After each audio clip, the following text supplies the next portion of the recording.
Hi guys! Ngayon ituturo ko naman sa inyo kung paano kayo makapag-apply ng Pag-ibig MPL loan online. Ngayon, bago yan, kung kayo ay bago sa aking vlog, please consider to subscribe para updated kayo lagi sa mga videos ko. Ngayon guys, open nyo lang yung Google search ng cellphone niyo. Dito sa may search, click nyo lang yan. Then, isearch nyo lang yung Pag-ibig website. Then, lalabas na dyan yung Pag-ibig website. Click nyo lang yan para ma-redirect tayo agad sa mismong Pag-ibig website. Then, lalabas yung ganyan. Hintayin nyo lang. Then, dito, click nyo lang itong My Box. Then, pag may check na, click nyo na itong Proceed. Then, scroll nyo lang dito pababa, makikita nyo dito yung e-services. Under e-services, makikita nyo dito yung short-term loan application. Click nyo lang yan. And dito, sa may box ulit, click nyo lang yan. Then, pag may check na, click nyo na itong proceed. Then, dito guys, bago kayo makapag-proceed dito, so, kailangan munang ihanda nyo yung mga requirements. So, ang requirements na ihanda ninyo is 4. Una, itong MPL application form or loan application form. Pangalawa is the ID, your valid ID. Pangatlo is the cash card. Then, pang-apat is the selfie photo. So, dito kung ano yung pinasa nyong valid ID dito. So, dapat yan yung hawak nyo dito sa selfie ninyo. So, dito sa unang requirements, loan application form. So, kung wala pa kayong ganitong form, click nyo lang itong click here to download a loan application form. Click natin yan. Then, ma-redirect agad tayo dito sa mga form ni Pag-ibig. So, dito makikita nyo yung document title. So, ito is the membership. Kung kaya scroll natin pababa, hanapin natin yung sa short-term loan na mga form. Ito na yon. So, dito sa baba, hanapin nyo yung MPL loan form. So, dito ito na yung kailanganin nating form para makapag-loan tayo ng MPL loan. So, dito, naka-PDF yan. Click natin yan. Then, dito, mamili tayo kung paano natin ma-open yung form. So, open natin as docs. So, ayan, na-download na ito sa ating cellphone. May copy na tayo nito. Nasa cellphone na natin ito. Kung kaya, pwede nyo na itong ipa-print. Then, after nyo ito ipa-print, fill out na kayo dito. So, guys, meron akong tutorial nito kung paano ang tamang pag-fill out nito. So, isearch nyo lang sa YouTube, MPL Form Jubes Vlog. Lalabas na dyan yung tutorial ko. So, dito, kung kayo ay employed, kailangan may fill out yung HR or employer nyo dito sa pangalawang page. Dito naman sa first page, dapat din ang pag-fill out nyo dito is naka-capital letters yung pag-fill out nyo dito. Then, after nyo ito ma-fill out, so pipicturean nyo na ito or pwede ding ipa-scan copy nyo ito. Ngayon, back na tayo doon sa website. Ayan, yun yung unang requirements. Pangalaw is your valid ID.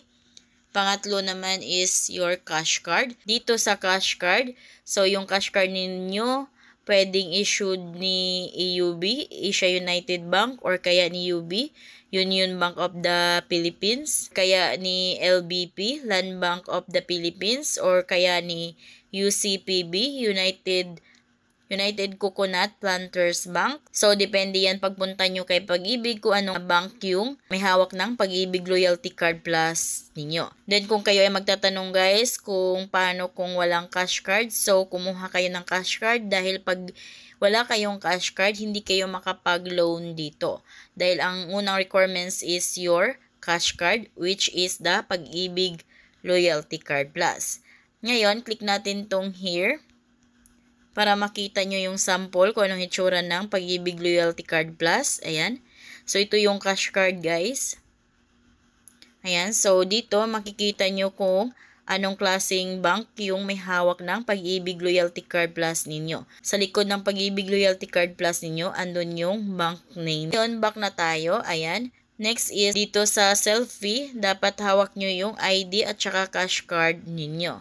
So, ngayon, pag na-prepare nyo na or nasa cellphone nyo na, na-picturean or may scan copy na kayo ng lahat ng requirements dito, pwede na kayong makapag-proceed dito. Click nyo na itong proceed.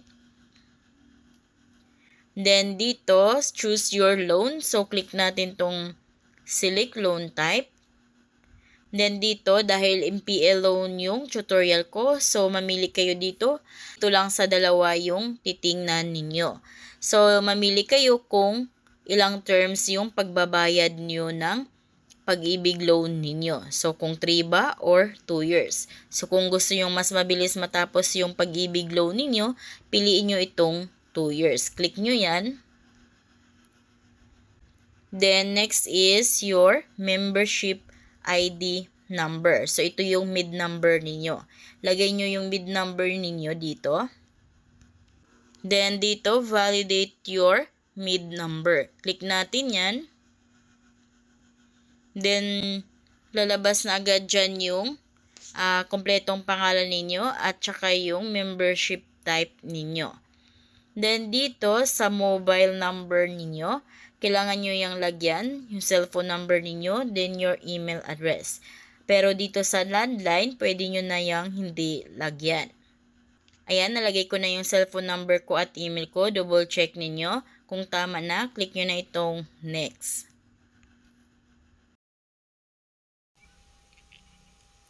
Ayan, then ang lalabas is ganito, proceed on your loan application.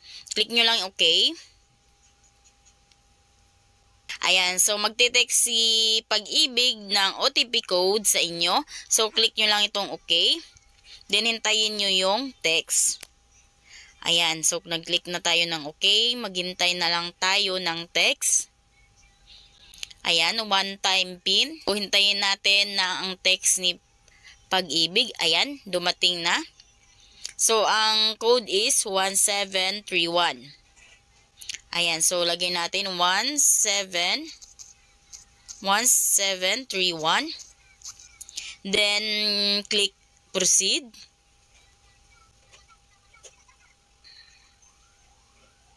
Ayan, so nandito na tayo sa application form. So, nandito lahat ng details natin. Scroll nyo lang pababa.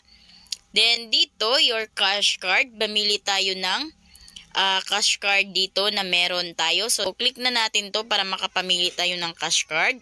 Dito lahat ng klase ng Loyalty Card Plus. Take note kung ano yung Pag-ibig Loyalty Card Plus ninyo. So, titingnan nyo sa likod ng Pag-ibig Loyalty Card Plus ninyo kung anong bank ba ang may hawak niyan. So, ang sa akin, ang nakalagay is AUB sa likod. So, dapat ang pipiliin ko is itong pinakauna, Asia United Bank. Ayan, so AUB. Ngayon, click ko na yung pinakauna. Ayan, ang cash card number naman.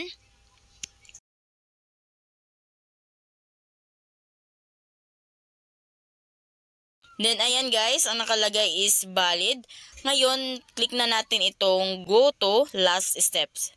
Ayan, click natin yung go to last step. So, kung handa na kayo, click nyo lang itong proceed. Ayan, so dito, ito na yung pag-upload natin ng mga requirements. Then, dito sa number 1, loan application form, front side naman. So, click lang natin tong upload photo. Then, click files. And then, dito, hanapin nyo yung pinicturan yung form. Ayan. Ayan. Then, dito guys, hanapin lang natin yung pinicturan nating form, loan application form. Ayan. So, ito na yon. Click natin yan. Ayan.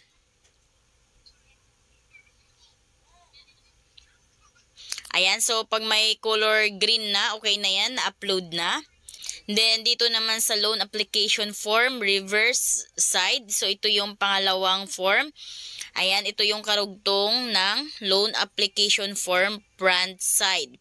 Ayan, so click na natin itong upload photo. And then, click files. Ayan, so ito naman yung pangalawa. So, ito na yon. Click natin yan.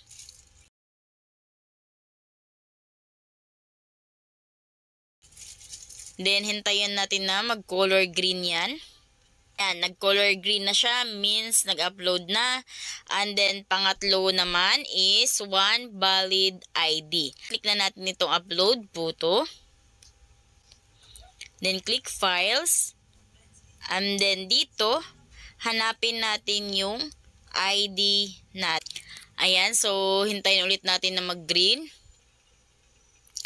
Ayan. And then dito sa pang-apat, ito na yung selfie photo while showing the front of your valid ID and your cash card. Ayan. So, kung ano yung valid ID na sinend nyo dito sa number 3, dapat yun din yung kahawak nyong selfie photo dito kasama yung cash card ninyo. Ayan. Then ngayon, click na natin itong upload photo. And then click files. Ito yung sample nito. Hawak ko yung driver's license at saka yung Pag-ibig Loyalty Card Plus ko. So, yan yung example ng selfie photo. So, click na natin yan. Then again, wait natin mag-color green. Ayan, nag-color green na. Ngayon, click na natin itong submit. Then, click OK.